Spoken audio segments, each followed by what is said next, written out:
Neon குட்டி, உங்கள் அச்சம்மா வீட்டுக்கு வந்துட்டிங்களா? நீங்கள் பார்த்த சின்ன சின்ன விஷயத்த சந்தோஷப்பட்டீங்களா? அதெல்லாம் உங்கள் ஃப்ரெண்ட்ஸுக்கு காமிக்கலாமா? உங்களை பார்த்து சப்போர்ட் பண்ணுற ஃப்ரெண்ட்ஸுக்கு எல்லாருக்கும் இப்போ காமிக்கலாம்.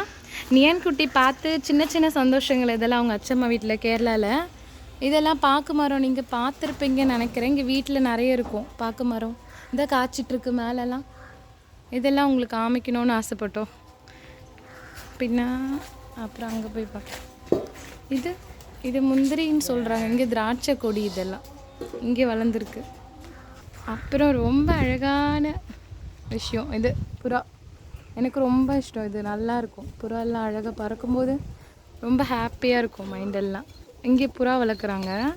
பின்ன இது வாட்டர் ஆப்பிள்னு நாம் சொல்லுவோம். இங்கே ஜாம்பக்காயின்னு சொல்கிறாங்க இங்கே கேரளத்துலாம்.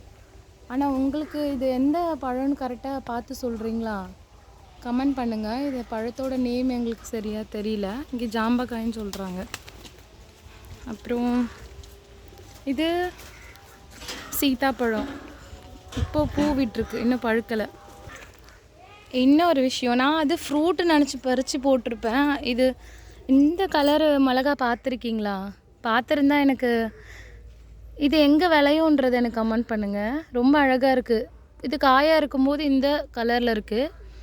பின்ன பழுத்ததுக்கப்புறம் நார்மல் மிளகா கலரு வந்துடுது. நல்ல காரம். இதெல்லாம் அழகாக இருக்குது, பார்க்கவே ஃப்ரூட்ஸ் போல் இருக்குது. அப்புறம் இங்கே தோட்டம். இதெல்லாம் நெல்லி, முருங்கை, தென்னையெல்லாம் இப்போது இன்னும் வச்சுருக்காங்க. இங்கே வாழை கொலை விட்டுருக்கு. இதெல்லாம் கொலை இப்போ விட்டுருக்கு. ரொம்ப அழகாக இருக்கும். இங்கே நல்லா இருக்குது பார்க்கவே. பின்ன இது சக்கா. இங்கே சக்கான்ட்டு கூப்பிட்றாங்க. நாம் தமிழ்நாட்டிலலாம் பலாக்காயின்னு சொல்லுவோம். நாம் இங்கே சக்கை காய் நல்லா காய்ச்சிருக்கு. நல்ல காய். இதில் கறி நல்ல வெஜிடபிள்ஸ் பொரியல் எல்லாம் பண்ணுறாங்க. நல்லா இருக்குது. ரொம்ப பார்க்கவே நல்லா அழகாக இருக்குது.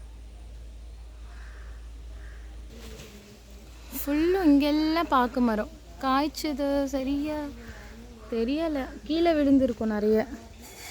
எல்லாம் பாக்கு மரங்க, தென்னை மரம் எல்லாம் சுற்றி. இந்த மிளகாய் நம்ம நாட்டு மிளகாய். இது தமிழ்நாட்டெல்லாம் காய்க்கிறதில்ல அந்த மிளகாய். ஓகே நண்பர்களே, நியான் பார்த்து சின்ன சின்ன சந்தோஷங்கள்லாம் உங்ககிட்ட ஷேர் பண்ணணும்னு நினச்சேன். சப்போர்ட் பண்ண எல்லாருக்கும் தேங்க்யூ. சப்போர்ட் பண்ணுங்கள். தேங்க்யூ.